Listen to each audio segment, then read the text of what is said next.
Wow.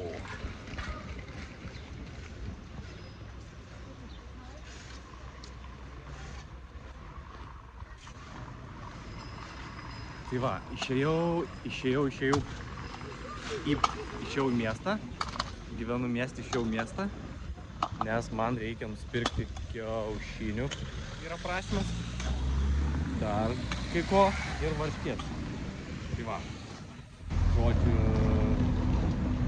esu Bilvais, 100 km nuo Paryžiaus, vakar atskridau, fainas smagu. Ir žodžiu, viskas yra gerai. Čia žiūri statybininkai, matai, viską juda, stata. Tai va, tai dabar vidaus, kad nenutrauksiu, pafilmuosiu, eisiu į parduotuvę. Ar gal arba ne, reikia nutraukti ir po to atskirą video padaryti.